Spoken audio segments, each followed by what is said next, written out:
Estimados y estimadas asistentes a esta jornada del español en Asia, buenas tardes y una vez más, bienvenidos, bienvenidas al preludio del 33º Congreso Internacional de ASELE 2023 en la ciudad de Burgos, en este incomparable marco que es el Palacio de los Condestables de Castilla.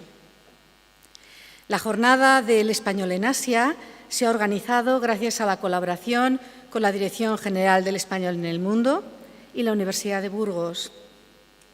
En este evento, inédito en los congresos de ASELE, y una de las pocas veces que contextos emergentes para el español tan importantes, encontramos a los países que son China, Corea, Filipinas, la India y Japón, que se dan cita para dialogar sobre nuestra lengua en el continente asiático.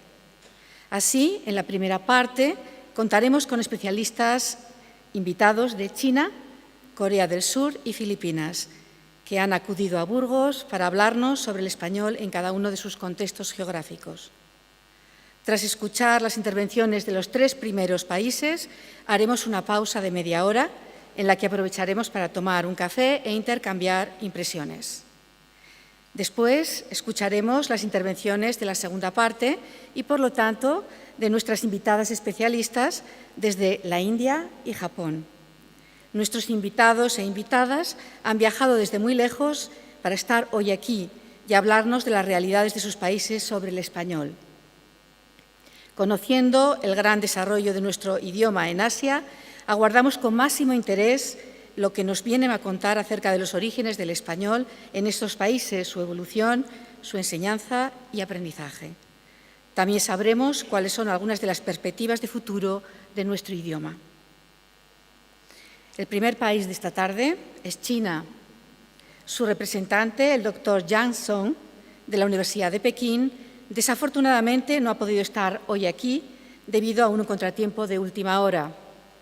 No obstante, ha preparado un vídeo que escucharemos a continuación.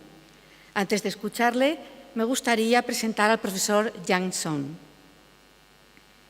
Yang Song es doctor de Lingüística General por la Universidad de León y doctor en Traductología por la Universidad Autónoma de Barcelona. Actualmente es profesor titular de español en la Escuela de Lenguas Extranjeras de la Universidad de Pekín. Sus principales áreas de investigación son la enseñanza del español como lengua extranjera a sinohablantes, la gramática comparada español-chino y la didáctica de la traducción español-chino. En el ámbito docente, imparte asignaturas como Introducción a la Lingüística Española, Lectura Intensiva de Español, Lengua y Cultura Españolas a niveles de grado, así como Historia de la Gramática del Español a estudiantes de máster. El doctor Yang Song dirige proyectos de investigación financiados por el Ministerio de Educación de China y del Ayuntamiento de Pekín, entre los que destacan creencias de aprendizaje de los estudiantes chinos, de filología hispánica y traducción chino-español de la ópera de Pekín. Ha publicado numerosos artículos en revistas indexadas de la importancia de Scopus y otras, entre las que se incluyen Actitudes lingüísticas hacia las variedades del español, estudio empírico a partir de estudiantes universitarios de ELE en Pekín, En pleno día, observaciones sobre el carácter ta, en chino, como traducción del adjetivo pleno, estudio empírico de la motivación del alumnado universitario en China para estudiar el grado de filología hispánica y un estudio longitudinal de las creencias sobre el aprendizaje de la lengua española de estudiantes chinos. Asimismo, es autor del libro Estudio comparativo de las formas pronominales en español y chino y de manuales para la enseñanza de español como Introducción a la Lingüística Española, Curso de Oratoria en Español y Manual Esencial de Español para Sinohablantes. Además, ha desarrollado el curso MOOC online Fonética de Español de 2019, en el que han participado más de 20.000 estudiantes. Un agradecimiento y un fuerte aplauso para el profesor Yang Song. Muy buenas a todos. Antes de comenzar, quisiera expresar mi profundo agradecimiento a los organizadores del Congreso por ofrecerme esta valiosa oportunidad de compartir y dialogar con colegas tan apasionados por la enseñanza del español como lengua extranjera. Asimismo, lamento profundamente no poder estar presente en este evento y presentar mi ponencia en persona debido a un imprevisto personal. Mis más sinceras disculpas. A continuación, voy a hacer una aproximación sobre el español en China. El siglo XVI marcó el inicio de intercambios lingüísticos y culturales entre España y China. Muchos misioneros españoles arribaron al sur de Asia con la misión de evangelizar. Estos misioneros entablaron relaciones con inmigrantes chinos en la India y las Filipinas, y algunos incluso se establecieron en China. San Francisco Javier de la Compañía de Jesús dejó testimonios en sus cartas sobre el idioma chino y su experiencia aprendiéndolo. Juan González de Mendoza, de la Orden de San Agustín, publicó Historia de las cosas más notables, ritos y costumbres del Gran Reino de la China, en 1585, obra que tuvo un gran impacto en Europa. Por su parte, el sevillano Francisco Varo, de la Orden de Santo Domingo, concluyó Arte de la lengua mandarina en 1680. Esta obra, publicada en 1703 por uno de sus discípulos, es reconocida como la primera gramática impresa del idioma chino. Sin embargo, el inicio formal de la didáctica del español en esta nación asiática no tuvo lugar hasta 1952. En 1949, con la fundación de la República Popular China, se marcó el inicio de una nueva era en la didáctica del español. Tan solo 3 años después, en 1952, se inauguró el Departamento de Español de la Universidad de Estudio Extranjero de Pekín. La razón por impulsar el estudio tenía raíces políticas. China, al considerarse un país previamente subyugado por potencias globales como Japón, Estados Unidos y diversas naciones europeas, buscaba estrechar alianzas con regiones como América Latina y África, que compartían experiencias similares. Desde este punto se evidencian 2 periodos notables de expansión en la enseñanza del español. El primero ocurrió durante los años 50 y 60, catalizado por la Revolución cubana y los consecuentes movimientos de izquierda en América Latina. A raíz de la fundación del Departamento de la Universidad de Estudios Extranjeros de Pekín, surgieron otros departamentos. En 1954 en la Universidad de Economía y Comercio Exteriores, en 1960 en la Universidad de Pekín y la Universidad de Estudios Internacionales de Shanghái, en 1964 en la Universidad de Estudios Internacionales de Pekín, la Universidad de Lengua y Cultura de Pekín y la Universidad de Nankín, y en 1965 en la Universidad de Estudios Extranjeros de Cantón, entre otros. El segundo auge se produjo durante los primeros 15 años del siglo XXI. Hasta el año 2000, solo 12 universidades en China ofrecían la carrera de Filología Hispánica. Sin embargo, entre 2001 y 2015 se crearon más de 60 programas adicionales. Estas expansiones se justifican por diversos motivos. Por un lado, la incorporación de China a la OMC en 2001, lo que intensificó su interés en fortalecer las relaciones comerciales con países hispanohablantes. Por otro lado, el gobierno chino reconoció la relevancia de América Latina en el escenario global y en la gestión de asuntos internacionales.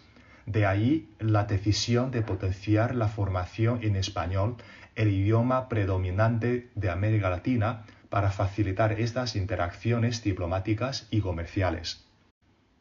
Al principio todo era tan difícil, pues todo estaba por hacer. No había ni manuales, ni plan curricular, ni incluso profesores. Para formar el profesorado, el gobierno mandó profesores de francés a Moscú para aprender español, contrató a chinos de ultramar que sabían español y pidió voluntarios a la Unión Soviética. Teniendo en cuenta que en ese momento la Unión Soviética era el único país que consentía la República Popular China. Durante los primeros años, los profesores extranjeros desempeñaron un papel fundamental en la enseñanza de español en China y dejaron una huella imborrable. se siente una amistad y tolerancia sin fronteras. Por ejemplo, en la foto derecha se van los primeros estudiantes de español de China junto con su profesora María Lecea, la madre del hispanismo chino. María Lecea nació en Madrid en 1922, era republicana y a los 17 años, en 1939, decidió dejar España y fue a la Unión Soviética. Emprendió sus estudios superiores hasta conseguir una plaza en la Universidad de Moscú. Luego descubrió China y se le despertó tanto interés por ese país que cuando en la Universidad de Moscú pidieron voluntarios para irse a colaborar con los chinos en la creación del primer departamento de español en Pekín, ella fue la primera en apuntarse. Llegó a China en 1955. Eran tiempos en los que el gobierno chino apenas tenía contacto con países extranjeros, y fue ella quien se convertiría en la maestra de la primera generación de hispanistas.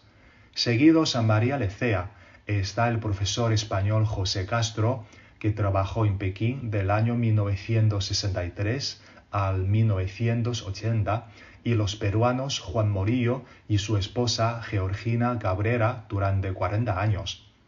El principio es la mitad del todo, y gracias a los profesores extranjeros por su ayuda desinteresada, creció la primera generación de hispanistas de China, entre los que se encuentran políticos, embajadores, investigadores y famosos traductores. La enseñanza del español experimentó un crecimiento notable en la segunda década de este siglo. Para ofrecer una perspectiva, durante el curso académico 2000-2001, apenas 1.500 estudiantes se habían inscrito en programas de español en universidades. Sin embargo, ese número fue incrementando gradualmente en los años subsecuentes. Durante los últimos 4 años, las inscripciones en filología hispánica superaron las 4.000 anuales, acumulando un total de aproximadamente 20.000 estudiantes en este periodo. Por lo que respecta a la enseñanza del español en niveles de educación primaria y secundaria, se ofreció durante los años 60 y 70, pero luego sufrió una interrupción. Sin embargo, en el año 2000, la enseñanza del español se reanudó en 6 escuelas secundarias. Hoy en día, China posee unas 40 instituciones primarias, secundarias y de formación profesional, donde el español se imparte como lengua extranjera. El número de universidades en las que se imparte español ha experimentado un crecimiento exponencial. Pasó de 12 en 1999 a aproximadamente 150 en 2023. De estas, 120 ofrecen la carrera de Filología Hispánica. En el mapa que presentamos se destaca la distribución del número de estas universidades por provincia. Como se aprecia, en términos generales, es en Pekín, la capital, y en las regiones costeras como Shanghái, Cantón, etc., donde hay una mayor presencia de instituciones enseñando español. Estas áreas, siendo polos económicos del país, muestran una demanda creciente de español, impulsada en gran parte por el comercio exterior. En China, la Comisión Orientadora de Enseñanza de Especialidades de Lenguas Extranjeras, dirigida por el Ministerio de Educación, es la entidad encargada de supervisar los estudios de filología en diversas lenguas extranjeras. El sector encargado del español dentro de esta comisión ha definido 2 planes curriculares para la filología hispánica. Uno para el periodo básico del grado, correspondiente a los 2 primeros años académicos, y otro para los 2 últimos. Aunque puedan variar según el centro, generalmente las asignaturas se dividen en prácticas y teóricas. Las prácticas buscan desarrollar las 5 habilidades esenciales: escuchar, hablar, leer, escribir y traducir. Ejemplos de estas son lectura intensiva, traducción directa e inversa, conversación, redacción, entre otras. La teórica pretende impartir conocimientos de carácter lingüístico y cultural, como lingüística, cultura de países hispanohablantes o literatura hispánica. La lectura intensiva, que se extiende por 3 años, es la asignatura principal de la carrera. Se dedica entre 8 a 10 horas lectivas semanales y el material universalmente utilizado es una serie de 5 libros de autores chinos denominada Español Moderno. La primera imagen que se muestra en la pantalla es una fotocopia de Español Moderno de 1999. Es un manual donde la oralidad tiene una presencia limitada, las estructuras gramaticales están descontextualizadas y los textos muchas veces no reflejan situaciones reales. En consonancia con la evolución metodológica, Español Moderno fue actualizado en 2014, como se aprecia en la segunda imagen. Llevo 10 años enseñando la asignatura de lectura intensiva y utilizando Español Moderno como libro de referencia, y en mi opinión todavía hay margen de mejora, tanto en la presencia de la gramática, la cual debe adaptarse a hablantes nativos de chino, como en el abordaje cultural y pragmático, poniendo énfasis en las diferencias y choques culturales. Con esto en mente, he completado el Manual Esencial de Español para Sinohablantes en 4 volúmenes, que estará disponible en el mercado a partir de este septiembre. En 2019 publiqué un estudio con el principal objetivo de responder a la interrogante: ¿cuál es la principal motivación de los estudiantes chinos al elegir el grado en Filología Hispánica? Más de 700 estudiantes provenientes de 5 ciudades chinas participaron en esta investigación. De acuerdo con los resultados obtenidos, la principal motivación proviene del profundo interés en la cultura de los países de habla hispana. Esta motivación puede desglosarse en 4 categorías: cultural, lingüística, profesional y contextual. De estas, la contextual resulta ser la más innovadora y constituye nuestra principal contribución a este campo de estudio. Esta última abarca factores como el entorno familiar, escolar y social, y refleja características intrínsecamente relacionadas con la cultura china.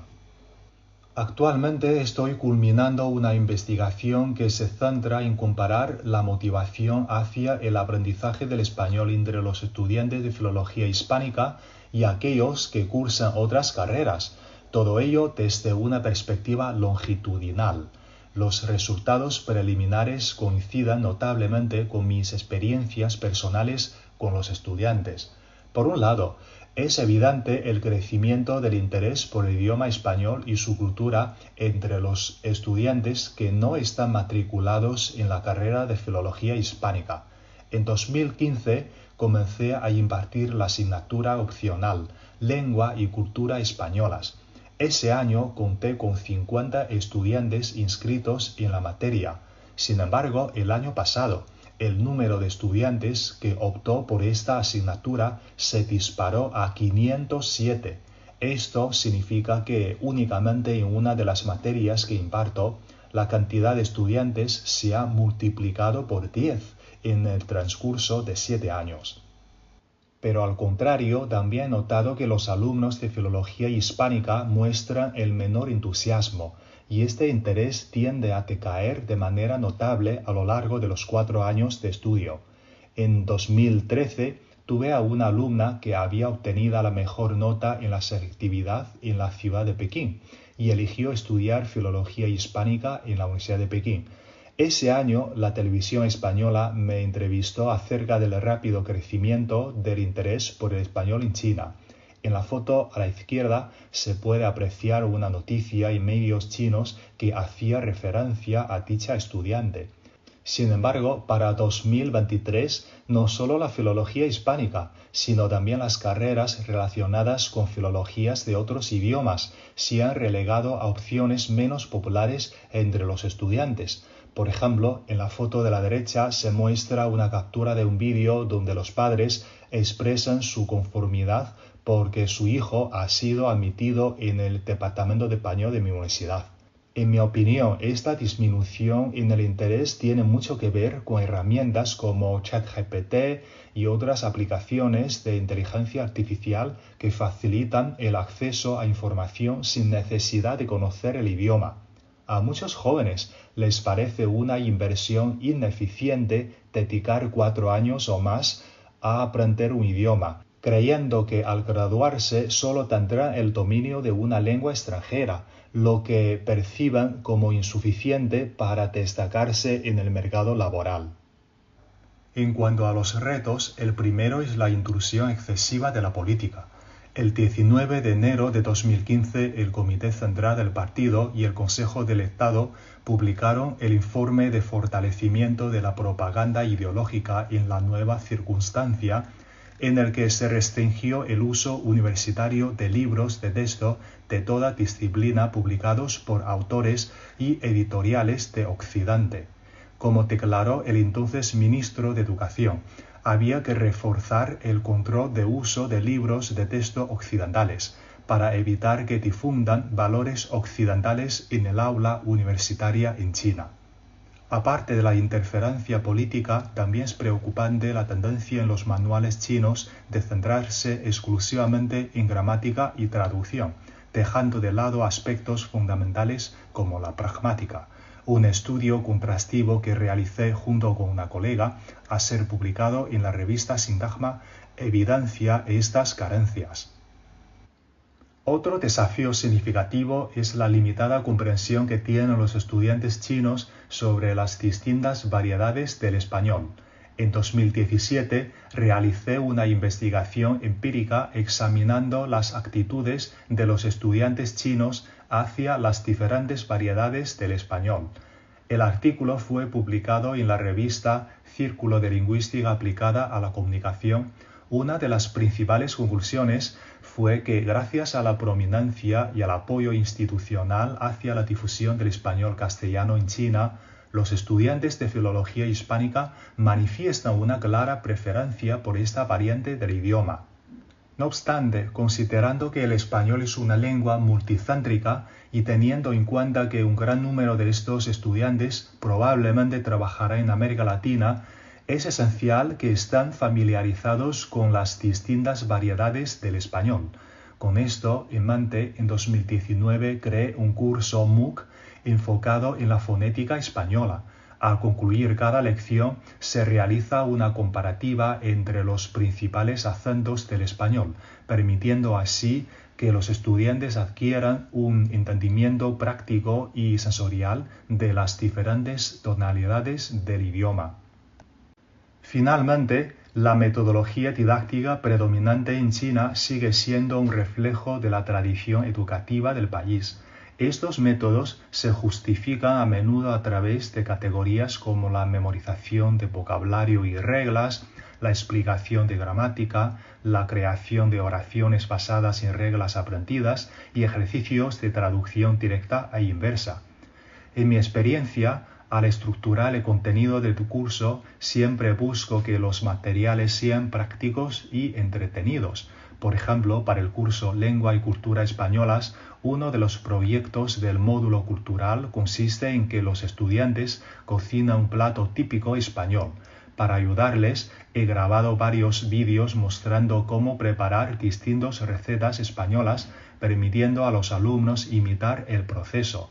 En el módulo lingüístico, por ejemplo, los animo a leer poemas de Pablo Neruda. Según los cuestionarios anónimos que les paso al final del curso, los estudiantes están muy satisfechos con las metodologías lúdicas de enseñanza y evaluación. La estructura del sistema educativo avanzado en China sigue el modelo de la Unión Soviética, en el que las universidades se clasifican según especialidades.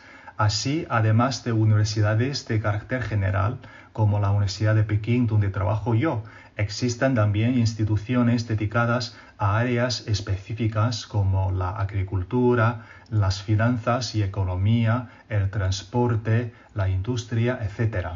Y como decíamos al principio, durante los primeros años del siglo se fundaron numerosos departamentos de español en China. Resultado de esta organización, muchos departamentos de español establecidos en estas universidades especializadas enfrentan el riesgo de ser cerrados en periodos económicos complicados, como el actual. Desde mi perspectiva, la tendencia será que más universidades optan por ofrecer el español como segunda o tercera lengua, lo que podría llevar al cierre de los departamentos de español o a su integración en otros departamentos. Por consiguiente, se anticipa que habrá un aumento en el número de estudiantes con interés en el español, pero una disminución en el número de filólogos especializados en esta lengua. Esta situación resultará beneficiosa para España y todos los países de habla hispana, ya que un gran número de estudiantes optará por viajar a estos países, aunque el español no sea su carrera principal.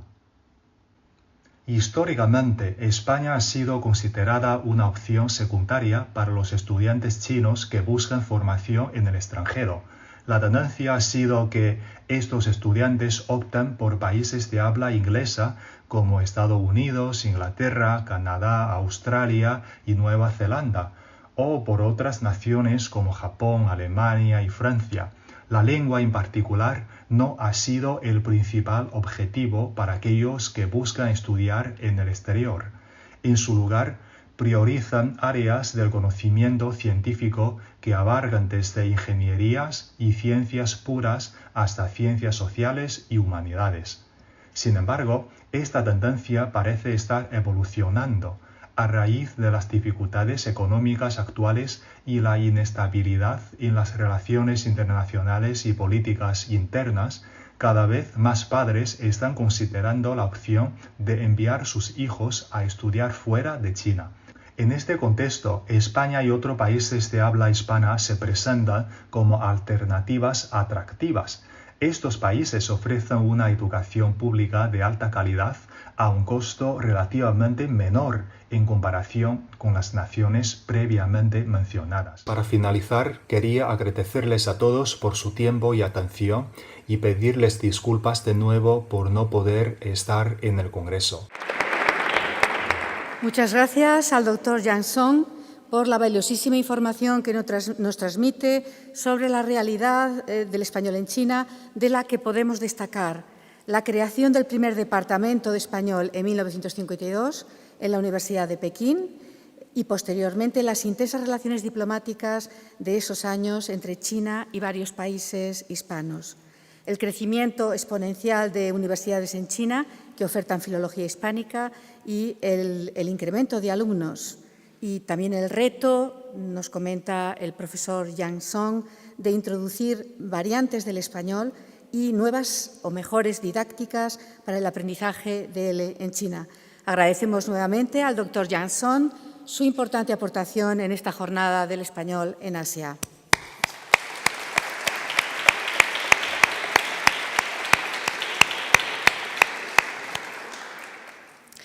Y nos vamos ahora mismo a otro punto geográfico de Asia, a Corea del Sur, ya que tenemos el inmenso placer de recibir a la catedrática Young-Ju Choi de la Universidad de Ulsan. Un fuerte aplauso para la doctora Young-Ju Choi.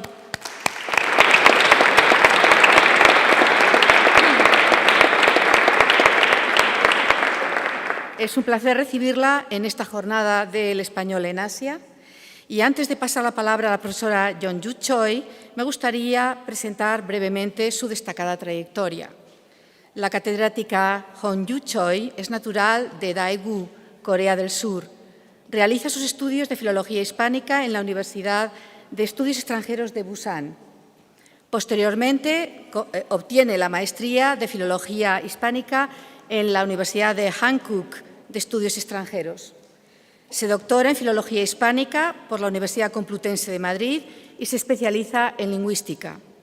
La profesora Young-Ju Choi ha impartido clases en la Universidad de Estudios Extranjeros de Busan y en la Universidad de Ulsan, ambas en Corea del Sur. Actualmente responsable por las asignaturas de Gramática Española y de Preparación para el examen DELE de nivel intermedio. Además, coordina un programa universitario de orientación a la profesión docente, una formación de profesores de español como lengua extranjera para coreanos. La doctora Young-Ju Choi es miembro activo y forma parte del comité organizador de la Asociación de Hispanistas Coreanos, Ha sido plenarista y ha presentado comunicaciones en diversos congresos y jornadas para profesores de ELE en Corea del Sur, Filipinas, España y México en los ámbitos de lingüística aplicada y estudios hispánicos. Sus publicaciones se recogen en revistas como Tonos Digital, Estudios Hispánicos, Journal of the Institute of Ibero-American Studies, entre otras. Las investigaciones desarrolladas por nuestra invitada están centradas en el análisis del discurso y la enseñanza de español como lengua extranjera. Más recientemente, la doctora Hong-Yu Choi ha investigado sobre el discurso de los profesores nativos y la percepción de los alumnos coreanos sobre las competencias docentes de ELE. En la actualidad, se desempeña como catedrática y directora en el Departamento de Español y Estudios Latinoamericanos en la Universidad de Ulsan. Doctora Hong-Yu Choi, tiene usted la palabra.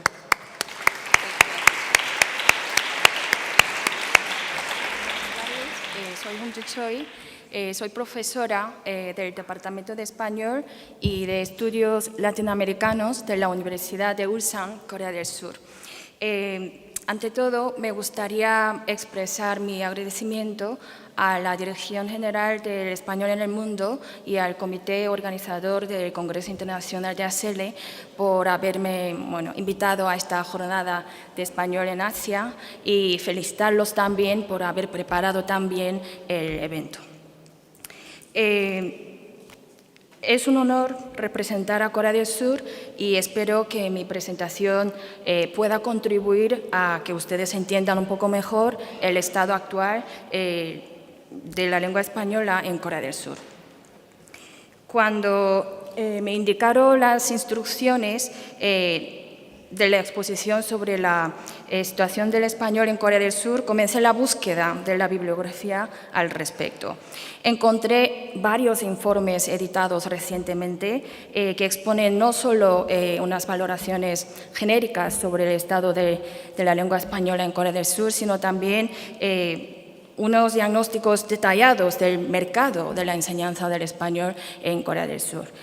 Son informes elaborados de forma rigurosa, quiero decir que se basan en datos muy bien constatados y publicados por autoridades. Entonces, lo que les voy a exponer hoy sería, por un lado, valoraciones e interpretaciones académicas sobre aquellos informes y, por otro lado, un intento de proporcionar un punto de vista distinto o no publicado hasta ahora. Los subtemas que abarca el español en Corea del Sur los voy a enfocar principalmente en el contexto universitario. Pues las relaciones diplomáticas entre España y Corea llevan ya más de 70 años, concretamente 73 años. Pero según los documentos históricos, el comienzo de la enseñanza del español en Corea del Sur se remonta a unos años antes.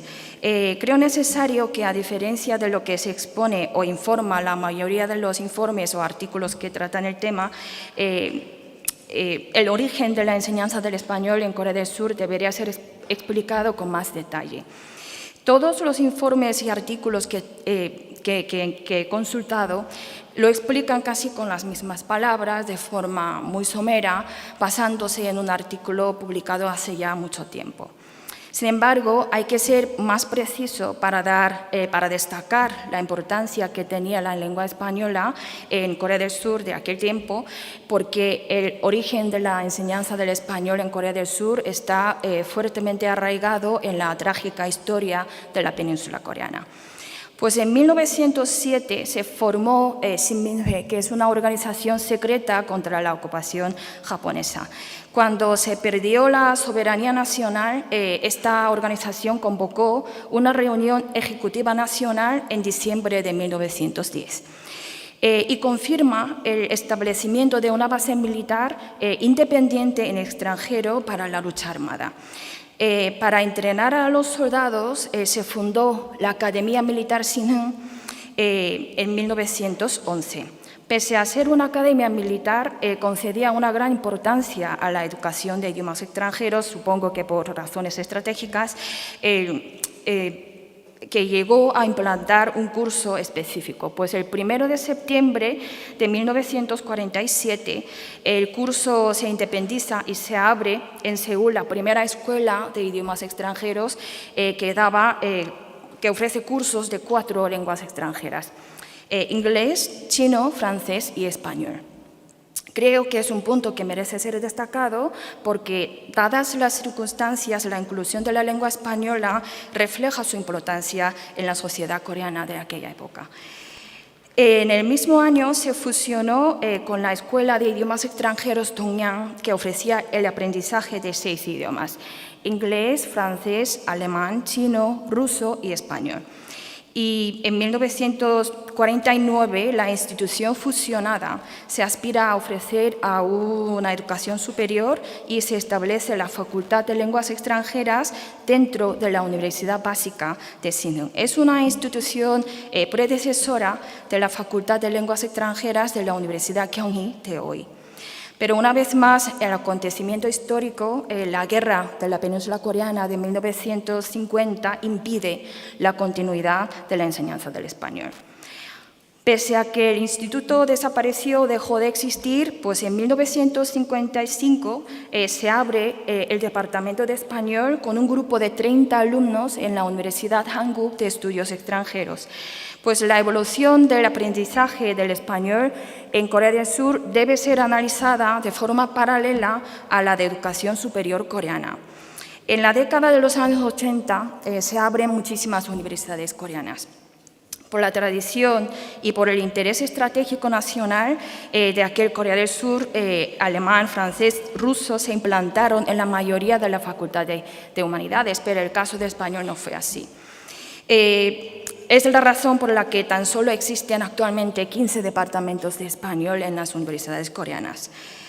Pues, según el informe del Real Instituto del Cano, en 2020 la lengua española se registró la cifra más baja en cuanto al número de solicitudes de ingreso en los grados, en comparación con otros departamentos de lenguas extranjeras. Y el informe detalla que de los 121 estudios universitarios que el Ministerio de Educación clasifica, los estudios de español ocupan la posición 109 por número de plazas disponibles en el sistema universitario coreano. Sin embargo, en mi opinión, la estadística no refleja bien la realidad.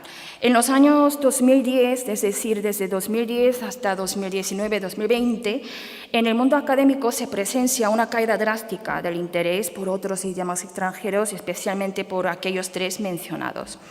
En consecuencia, perdieron el estatus del departamento en las universidades y se mantienen solo a nivel de especialidades en las facultades de estudios europeos o estudios internacionales.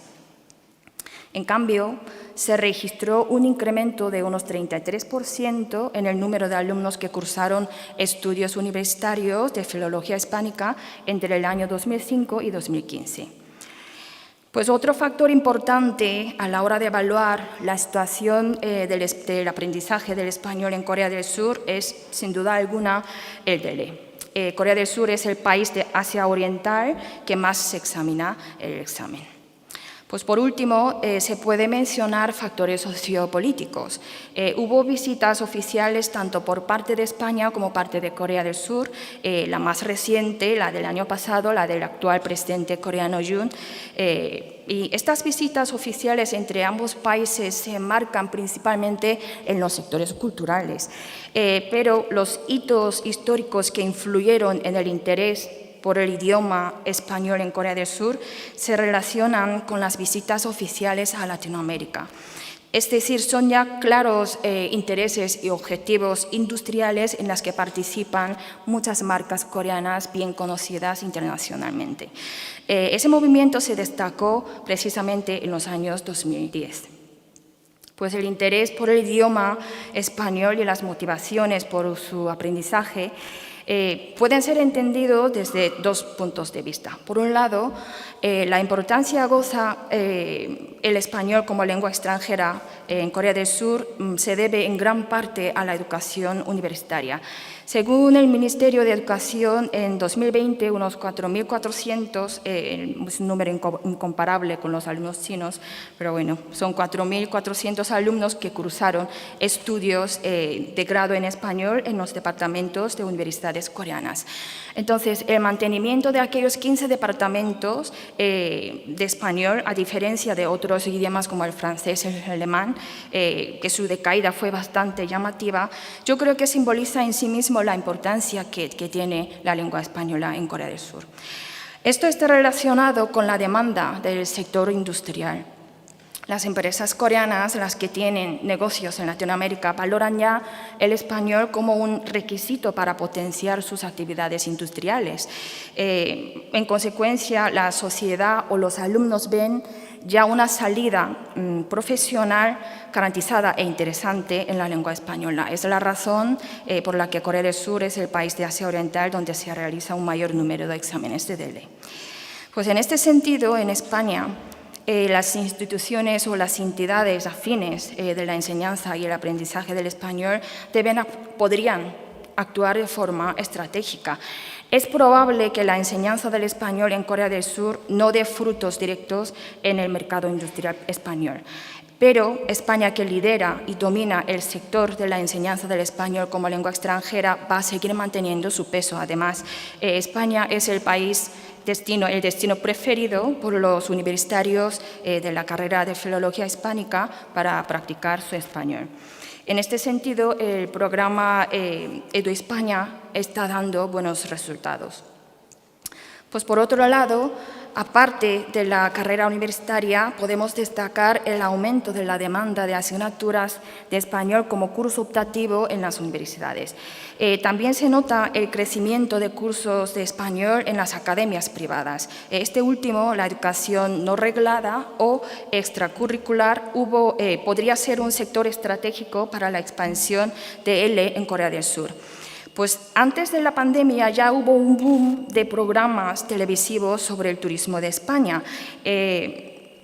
pero cuando empezó a recuperarse las actividades turísticas después de la pandemia, pues varias cadenas de televisión no tuvieron ninguna duda en retomarlas rodando programas de turismo de España en España. Los coreanos visitan España cada vez en mayor número, con mayor frecuencia. Pero según los datos que ofrece la Oficina de Turismo de España, Corea del Sur es el segundo país en cuanto al número de turistas asiáticos. En 2019, más de 630.000 turistas coreanos visitaron España. Pues como bien indica el informe de Real Instituto del Canon, es también llamativo el interés de los coreanos por el Camino de Santiago. Recorrieron más de 8.000 coreanos en 2019, frente a los 1.740 que lo hicieron en 2011, y la cifra sigue en constante crecimiento. En un encuentro oficial que tuve en el año 2018 en la Xunta de Galicia, el responsable de turismo expuso una observación parecida. Bueno, pese a que los coreanos seguimos siendo fieles al camino en comparación con otros asiáticos, la página web oficial de Turismo de Galicia no ofrece todavía la traducción en la lengua coreana, solo en chino y japonés. Pues gracias a este interés, a este fenómeno, se está aumentando la demanda del estudio del español como una actividad lúdica a nivel individual. Pues para hablar sobre los retos a los que se enfrenta la consolidación de la lengua española en Corea del Sur, debo explicar un poco sobre el panorama, sobre la situación de las universidades coreanas. Actualmente, muchas universidades coreanas están preparándose para un cambio radical, tanto en la organización curricular como en las materias de la educación. Esto se debe a un proyecto del Ministerio de Educación que tiene objetivo de mejorar la competitividad de las universidades locales. Pues las universidades elegidas van a recibir un apoyo financiero bastante significativo, pero deben realizar una fusión entre carreras y facultades, lo cual significa la desaparición de los departamentos menos competitivos, es decir, la mayoría de las carreras de las humanidades por no promover vínculos entre el campus y la industria, ¿no? Es un punto importante porque las universidades coreanas se caracterizan por la fuerte preferencia por la ingeniería, pues más de la cuarta parte de los alumnos estudia alguna ingeniería. Pues la Universidad de Ulsan, en donde yo trabajo, también se prepara para el concurso, porque es una universidad privada que pertenece al grupo Hyundai, concretamente a la empresa Hyundai de Industrias Pesadas. Así pues, es probable que nuestro departamento desaparezca, aunque sí seguirá manteniendo la carrera de Filología Hispánica. Este megaproyecto de la educación superior coreana tiene como verdadero objetivo de reducir el número de universidades debido a la baja natalidad del país. Pues la tasa de natalidad en Corea del Sur cayó a un nuevo mínimo. La tasa de fertilidad total del país llegó a 0,81 en el primer trimestre del año 2023, un 0,06 menos que el año anterior. Pues como se puede imaginar, la situación a la que se enfrentan las universidades coreanas no es nada favorable para la consolidación de la lengua española como carrera universitaria, aunque se posiciona en un lugar un poco más seguro que otros idiomas extranjeros. Pues creo que deberíamos acercarnos al tema desde dos perspectivas, una por la política y otra por la educacional. En cuanto a la política, es necesario reforzar el papel que tienen los idiomas extranjeros dentro del sistema educativo coreano. Las organizaciones afines como a la Asociación Hispana, la Asociación Coreana de Hispanistas, debe esforzarse para que la lengua española se siga manteniendo dentro del examen nacional de acceso a la universidad que se llama Sunung. Entre las 6 pruebas está incluida la de segunda lengua extranjera, que se elige entre 9, alemán, francés, chino, japonés, ruso, árabe, vietnamita, chino clásico y español. Pues desde la perspectiva de la educación, los docentes universitarios debemos tomar más en serio nuestro trabajo dentro del aula.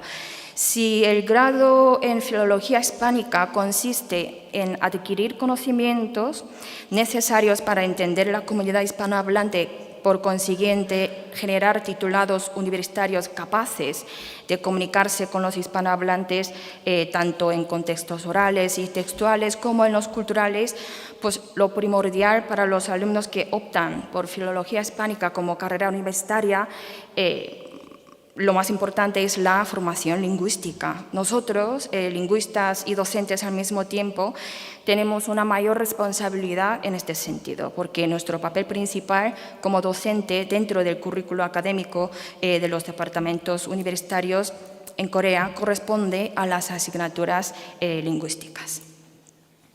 Pues como bien analiza el informe de la Oficina Económica y Comercial de la Embajada de España en Seúl, la ausencia del Instituto Cervantes podría haber sido una de las claves para la situación de debilidad en la que se encuentra el español. Pues como experta les puedo decir afirmar que la demanda de la sociedad coreana por la lengua española y el interés por la cultura hispana crecen. El interés turístico de los coreanos por España ya se ha dicho. Y se observa el crecimiento de las clases de español como asignatura optativa en las universidades, así como la demanda al nivel individual. Pues el país, Corea, está más que preparado para aprender español. Para expandir la presencia de la lengua española en Corea del Sur, se requiere una colaboración más fuerte por parte del Instituto Cervantes, que por fin se abre este año en Seúl. Hace falta una colaboración estratégica entre las entidades responsables, es decir, el Instituto Cervantes, la Asociación Coreana de Hispanistas, la Embajada Española y los departamentos que cuentan con los departamentos propios. Pues en este sentido, por ejemplo, la educación online podría ser una buena opción, pero debe haber una expansión organizada y continua, ya sea a través de Daegu, la empresa con la que el Instituto Cervantes firmó el contrato, o ya sea por EBS, Education Broadcasting Station, que es una cadena de televisión educativa del gobierno. Debo reconocer que he estado concentrada en mi labor diaria como investigadora y docente y no me he interesado mucho ni por la política ni por la administración educativa. esta ocasión que me concedieron me hizo reconsiderar y reflexionar un poco mi papel como hispanista en Corea del Sur.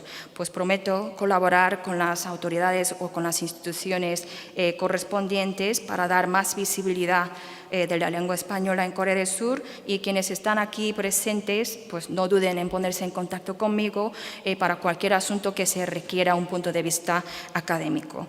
Espero que mi presentación les haya servido para entender un poco mejor la situación actual de la lengua española en Corea del Sur. Gracias.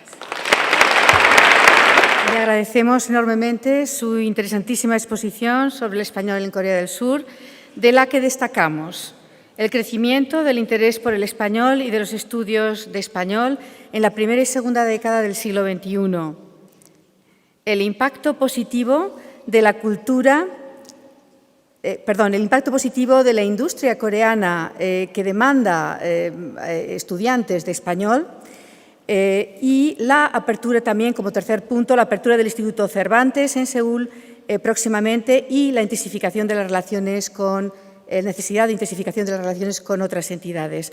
Nuevamente, muchas gracias, doctora Young-Ju Choi.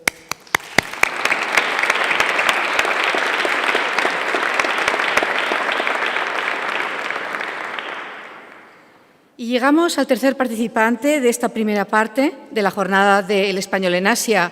Nuestro invitado ha venido desde Filipinas, de Diliman, Manila.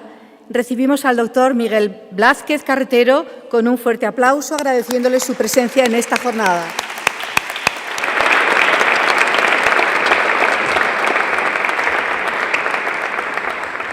Miguel Blázquez Carretero es Associate Professor y coordinador de la sección de español del Departamento de Lenguas Europeas de la Universidad de Filipinas, Diliman. Es doctor en Filología Hispánica por la UNED. Es también máster en Lingüística aplicada a la enseñanza de segundas lenguas por la Universidad de Oxford y máster en Cooperación y Gestión Cultural por el Instituto Ortega y Gasset de Madrid. El doctor Miguel Blázquez Carretero es licenciado en Historia y en Humanidades. Trabaja desde 2017 como consultor para el Ministerio de Educación filipino y desde 2022 para el órgano encargado de gestionar la formación profesional en el archipiélago.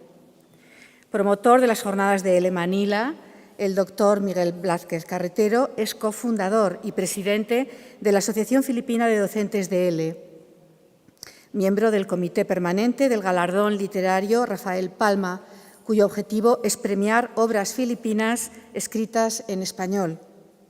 El profesor Miguel Blázquez Carretero es autor de diversos artículos científicos publicados en revistas de prestigio internacional como Language Learning and Technology, Applied Linguistics, Call AG o Recall.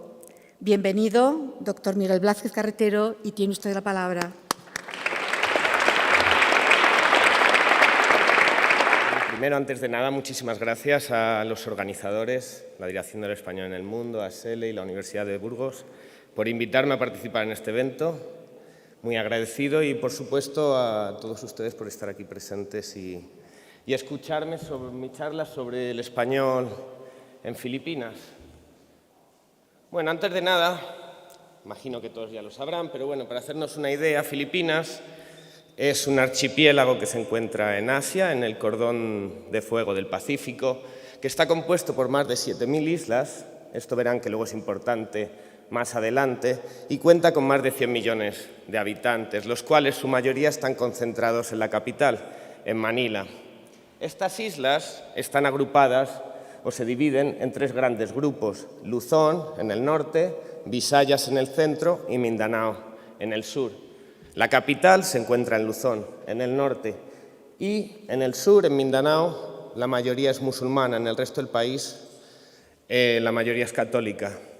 ¿Y por qué? Pues bueno, como todos bien sabrán, a diferencia, ¿no?, del resto de países que van a pasar por aquí, Filipinas fue la única colonia española que estuvo bajo dominio español por durante más de 300 años. Hoy les voy a hablar de esta evolución histórica, luego veremos un poco la situación actual y luego los retos a los que se enfrenta el español y las oportunidades que ofrece el país. Bueno, a pesar de los 300 años de dominio español en el archipiélago, el español no caló en el archipiélago como sí que lo hizo en América Latina, por ejemplo. Y a pesar de que compartimos nombres, apellidos, topónimos, folclore, tradiciones, cocina, e incluso que las lenguas vernáculas, lo único que comparten, y hay más de 180 lenguas vernáculas en todo el archipiélago, lo único que comparten o que tienen en común, la mayor característica, es que comparten un 30% del léxico, seguimos sin poder decir que el español caló en el archipiélago. Y esto se debe, en primer lugar, al escaso número de españoles que fueron enviados al archipiélago. En segundo, la falta de voluntad del clero por enseñar español, y esto, aquí voy a hacer un inciso para explicarlo. La principal labor del clero era evangelizar, y en esa época, en el siglo XVI, hubo un intenso debate, ¿no?, en el seno del clero sobre no solo a quién debíamos evangelizar, ¿no?, si los indios eran dignos de ser evangelizados o no, conocerán todos a Bartolomé de las Casas, etcétera, etcétera, pero también cuál debía ser el vehículo de esa evangelización. ¿Debía ser el castellano o las lenguas nativas? Claro, había una parte del clero que consideraba que estas lenguas nativas no eran dignas, ¿no?, de expresar la palabra de Dios. Pero también había otros, solían ser esa parte del clero que sí que estaba en las islas, que sí que estaba sobre el terreno, que veían que era muy difícil la labor de enseñar español para luego evangelizar. Resultaba mucho más fácil para ellos, bueno, yo aprendo la lengua vernácula y así evangelizo, que al final esa es mi misión, ¿no?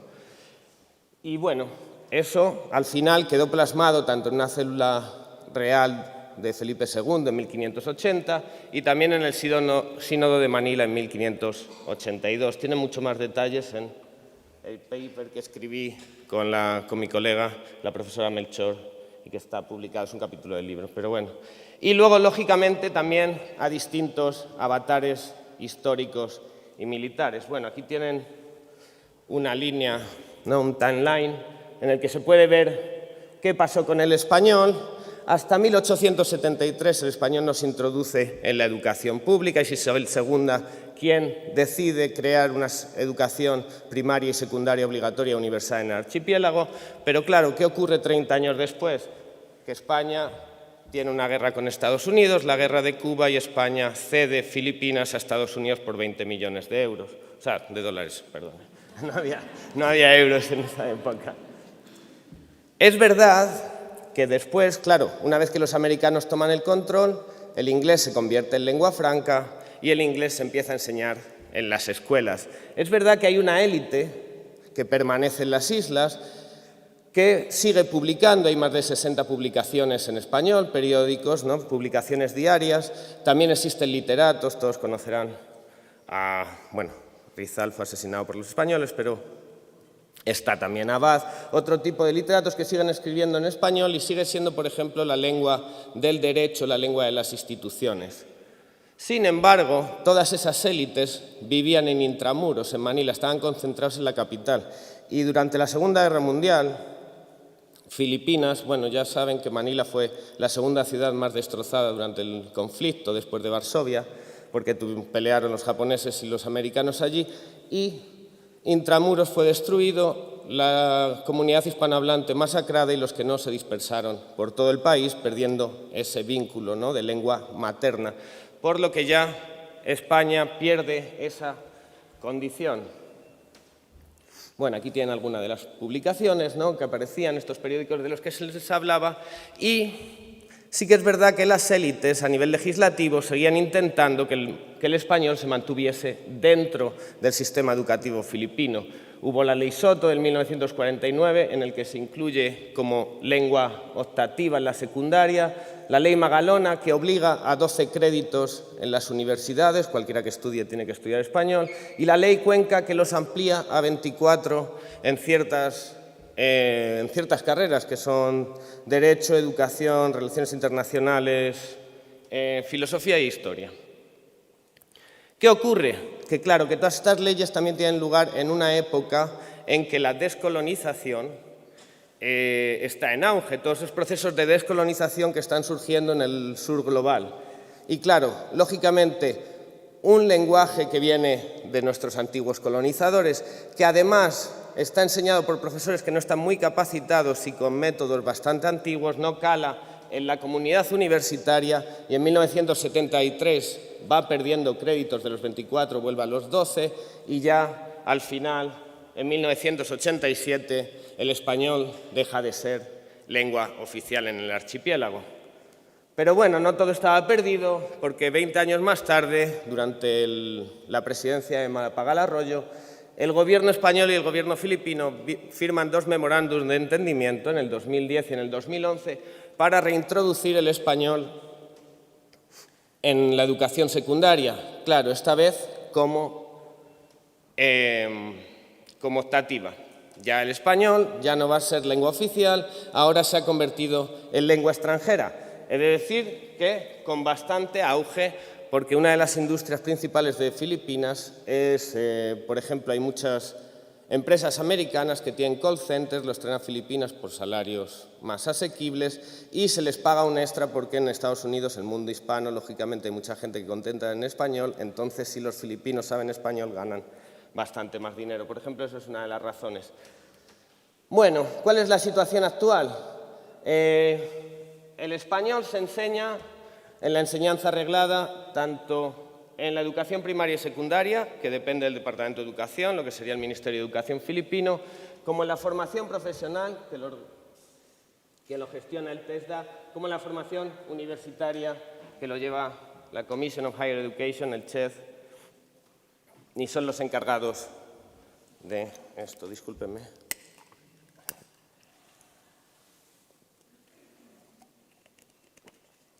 ¿Cuál es la situación que tenemos actualmente? Bueno, en el DPED el español se enseña dentro de lo que se conoce como el Special Program for Foreign Languages y que enseña no solo español, sino también mandarín, japonés, francés, alemán y coreano. Se enseña como asignatura optativa y, por lo tanto, se enseña 3-4 horas semanales y llega a tener un nivel A1 o 2 si un alumno cursa todos los cursos, que van desde el grado 7 al grado 10, lo que sería nuestra educación secundaria, de primero a cuarto de la ESO. En el año pasado, en el 2022, el curso 22-23, los datos más actualizados que tenemos, el español lo estudiaban, ya ve, casi 10.000 estudiantes en todas las regiones del país, en más de 80 colegios, y el DPED tenía contratados 218 docentes. Por su parte, TESDA tiene un centro de idiomas en el que se dan cursos de A1 de español de 100 horas. No obstante, en 2024 hemos estado trabajando con ellos y van a implementar también cursos de A2 y de B1 con sus correspondientes 120 y 160 horas. Creo que son 180, creo que me he equivocado ahí, pero bueno, discúlpenme si ese es el caso. Por ahora, desde 2007, más de 2.500 alumnos han cursado español en la formación profesional. A nivel de universidades, las principales universidades del país enseñan español. Cabe destacar la Universidad de Filipinas porque es la única que tiene un grado de filología hispánica. También tiene un máster y un programa de doctorado. No obstante, además de estas 3 universidades, también hay universidades en el resto de las islas. Por ejemplo, la Universidad de Filipinas tiene campus tanto en Visayas como en Baguio. Se va a abrir ahora uno en Mindanao, con el que también estamos trabajando. También está la Normal Cebu University y Benilde. Bueno, hay otras universidades, a lo mejor no tan importantes, pero que también tienen cursos de español. La enseñanza no reglada. El Instituto Cervantes es el principal protagonista, con más de 5.000 matrículas y 1.000 alumnos matriculados en el examen de DELE. Mi departamento también tiene un centro de idiomas donde se dan clase a gente ajena a la universidad, no estudiantes, y luego nuestra asociación que tiene programas de formación de docentes del Ministerio de Educación. ¿Cuáles son los retos y oportunidades? Bueno, volvemos al principio. Un país con muchísimos habitantes, por lo tanto estamos hablando de que ahora mismo estudian español unos 25.000 personas. Claro, son muchas, pero si hablamos de 5 millones de estudiantes, que el número ya deja de ser tan ¿vale? Entonces tampoco hay que ponernos muy eufóricos, es verdad que no va nada mal. ¿Qué ocurre también? Está dividido en 7.000 islas, hay grandes diferencias económicas entre la región de la capital y el resto de provincias, sobre todo hay muchas islas aisladas donde los colegios, institutos, centros de formación profesional e incluso universidades tienen, bueno, una falta de recursos mucho mayor de las que pueden tener los centros de la capital. Y por último, es importante recordar que en Filipinas conviven más de 180 lenguas. ¿Qué es esto? Que el español no es la segunda lengua, tampoco es la tercera, porque en Filipinas se enseña filipino, se enseña inglés, porque son las dos lenguas nacionales, pero luego también se enseña la lengua regional, ilocano, ilongo, pampango, cebuano, bisaya, y luego ya el español o el mandarín o el japonés es la cuarta lengua en liza. Y además, claro, entra en competición con países donde a lo mejor Filipinas a nivel geopolítico y geoestratégico, ¿no?, como puede ser China, Japón o Corea, tienen más intereses que a lo mejor España, o por lo menos tienen más medios para apoyar sus clases de español, o sea, sus clases de idiomas. No obstante, lo que a nosotros nos preocupa, y sí que son retos que nosotros podemos trabajar y mejorar, es el escaso conocimiento lingüístico de los profesores de ELE. Es verdad que a muchos les falta. Muchos de ellos fueron reciclados para dar español, venían de literatura, de inglés, entonces estamos trabajando con ellos. También hay falta de materiales y de recursos y, por supuesto, escasa formación en pedagogía de ELE. De ahí que todos nuestros programas de ayudas, y no solo de AFELE, sino de todas las instituciones que colaboramos juntos, vayan enfocados a la formación docente, tanto lingüística como en ELE, a la creación de materiales y al desarrollo curricular. En 2018 creamos las jornadas de ELE, que ya van por su quinta edición. Fue en esas jornadas de ELE que surgieron, bueno, ahora les contaré un poco la historia, déjenme acabar primero con esto. También tenemos cursos de ELE, que también damos desde AFELE, donde ya hemos formado a más de 150 docentes, y cursos de ELE a través de Europrof, donde se están formando a 32 docentes de nivel B1, aquellos que tienen un mayor nivel. Para complementar las jornadas de ELE, también tenemos webinarios online en línea para dar formación específica en ELE, en enseñanza de idiomas.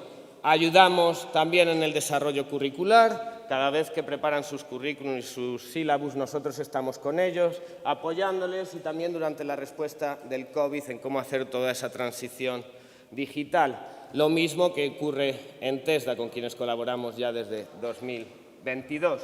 Y bueno, y luego ya tenemos creación de materiales, donde cabe destacar nuestra web. Y vuelvo, aquí tienen nuestra web, donde lo más importante, además de tener aquí información sobre las jornadas de ELE, es esta pestaña de los recursos de ELE, donde es un repositorio, un directorio, donde los profesores pueden, no sé si se puede ver, pero bueno, están clasificados por cursos para los grados 7, grado 7, grado 8, grado 9, grado 10, y no solo está compaginado con su currículum, sino también con el marco de referencia europeo. Así, un profesor, aunque no sepa mucho español o aunque no sepa dónde encontrar los distintos materiales, puede venir aquí a la web, decir quiero dar los saludos y despedidas, pincha ahí y tiene actividades online sobre información personal, tiene vídeos, tiene canciones, todas estas que aparecen, pues yo qué sé, como páginas como Profe de ELE, etcétera, etcétera. Todo esto, como ya digo, surgió en 2018, cuando yo empecé, porque uno de los grandes problemas en Filipinas es que el memorándum de entendimiento entre España y Filipinas caducó en 2016, entonces los programas de formación que tenían establecidos se pararon. Fue entonces cuando surgió este germen. Yo me encontré con profesores que me decían me siento muy solo, no sé español, yo antes daba literatura, además en mi isla no hay ningún otro profesor con quien yo pueda compartir, no tengo materiales, y de ahí que hiciésemos las jornadas de ELE, que primero fueron un lugar de encuentro. De ese lugar de encuentro surgió AFELE. donde también tenemos Facebook y Twitter, lugar donde los profesores se pueden comunicar, pedirse ayuda, oye, ¿qué es lo que necesito? No sé cómo hacer esto, oye, me siento muy solo, dime cómo has enseñado esto, comparten recursos, pero aún así ellos me pedían, oye, si quiero enseñar saludos, ¿me puedes mandar un vídeo? Así que por eso también hicimos la web de AFL, donde ya tienen todo online. ¿Qué ocurre? Y ya acabo, un minutito.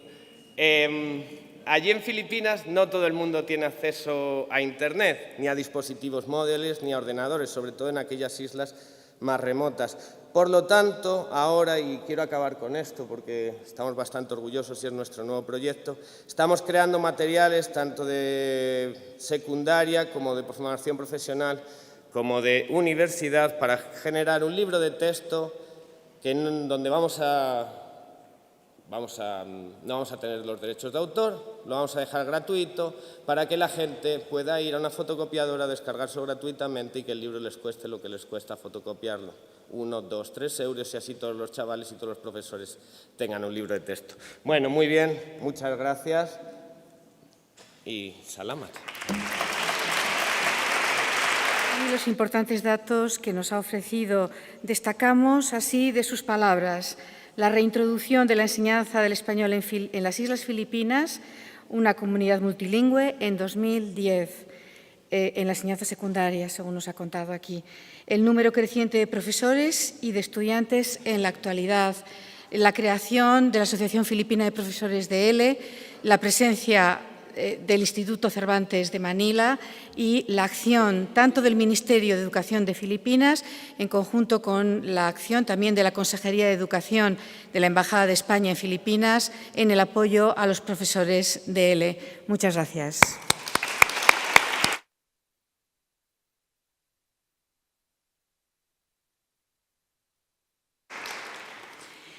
Y como tenemos un poquito de tiempo, vamos bien de tiempo, no estaba previsto, pero vamos a abrir un turno de preguntas y sugería que fuese, por ejemplo, una pregunta a cada uno de nuestros participantes. Una pregunta para China, no puede ser, no nos puede contestar China, pero sí nos podrá contestar Corea del Sur y Filipinas. Os paso la palabra. O les paso la palabra.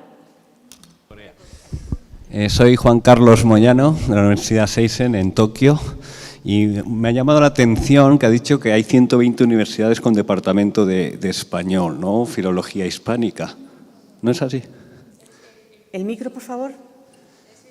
Bueno, de acuerdo. Aprovecho para preguntarle exactamente esa filología hispánica o ese grado, si es comparable o no, o en qué medida a lo que sería aquí en España, ¿no? Una filología hispánica. En Japón no se puede comparar, ¿no? O sea, ¿a qué nivel llegan más o menos estudiantes que no salen de Corea en los 4 años que lo estudian? Gracias. Un momento, el micro, doctora Yeon Yu Choi. En Corea pasa lo mismo que en Japón, que ellos empiezan la carrera de filología hispánica aprendiendo español desde abecedario. Entonces, no puede llegar a un nivel de un estudiante de filología hispánica, por ejemplo, aquí en España. Es lo mismo que en Japón. Pero para la mayoría de filología, de los departamentos de idiomas extranjeros, lo que ellos quieren es adquirir la competencia lingüística y sacar el diploma de lengua española o lengua francesa y poder encontrar un trabajo, tener una salida profesional. Es un comentario porque tú decías que es el único sitio donde los españoles llegaron como colonizadores, pero también en la India llegaron, porque hubo una época cuando heredaron la India desde los portugueses, nada más.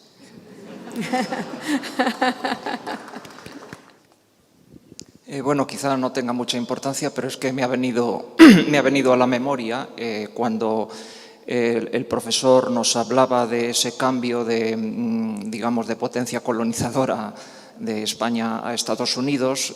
Tengo entendido, no sé si él sabe algo, que los norteamericanos cuando llegaron allí a principios del siglo XX se lo tomaron de otra manera, muy diferente de los españoles, que parece ser que no tuvieron un interés muy sistemático por poner o imponer la lengua. En cambio, los ingleses, bueno, yo la idea que tengo es esa, ¿no?, de que hicieron expediciones llevando barcos llenos de profesores a los que encargaron extenderse por todo el territorio y bueno, pues hacer esa labor de difusión completa, ¿no?, para que realmente en pocos años pues el inglés, bueno, es simplemente un comentario que hago, no tengo mucho conocimiento del tema, pero es por si él sabe algo más y nos puede decir algo. Sí, no, es cierto lo que dice, o sea, los americanos dentro de esa política, ¿no?, colonizadora, sí que es verdad que llevaron profesores de inglés y crearon muchas escuelas, se abrieron muchas aulas donde se enseñaba su idioma. Lógicamente yo en mi presentación me he centrado en lo que hizo España por promover el español y que sí que es cierto que España estaba también en ese trabajo, ¿no?, desde Isabel II, como digo, se habían abierto 60 escuelas en las provincias y 23 en la capital, pero claro, fue un impulso que de repente se vio cortado por, bueno, con esta guerra con Estados Unidos que España perdió y bueno, con las consecuencias que conocemos, pero sí tiene toda la razón. Luego los americanos desembarcaron con más recursos y con una política a lo mejor más activa. Para Corea y Filipinas, ¿qué referentes del mundo cultural hispano tienen? Me refiero a que, por ejemplo, en Serbia son las telenovelas latinas, luego, por ejemplo, en India hubo una película también en donde se presentaba La Tomatina de Buñuel. ¿Qué tipo de referencias tienen los estudiantes de cultura latina? Pues la referencia cultural es tanto de Latinoamérica como de España, y como estos días los alumnos pueden acceder a cualquier pues material audiovisual a través de YouTube, pues aprovechamos de todo, así que podría ser de todo. Profesor Miguel Blázquez Carretero. Sí, como he dicho, Filipinas en este sentido es un país un poco distinto, porque directamente tú caminas por Manila o por cualquier otra ciudad y los letreros de las calles tienen nombre español, los alumnos tienen apellidos españoles, o sea, tienen esa herencia con la que en cierto sentido se identifican. Luego, si hablamos de referentes culturales más actuales, sin duda alguna el reggaetón y la música. Les encanta, lo bailan, además en Filipinas el karaoke es deporte nacional y sí que es verdad que está ahí. Luego, claro, depende mucho de estudiantes, hay algunos que les gusta el cine, bueno, claro, eso ya, pero así, no sé, una respuesta rápida. Gracias. Queridos y queridas asistentes, llegamos al final de la primera parte de esta jornada del español en Asia y vamos a hacer una pausa de media hora, 6:30. A las 6:30 estaremos de nuevo, momento en el que continuaremos con el programa de la jornada. Muchas gracias.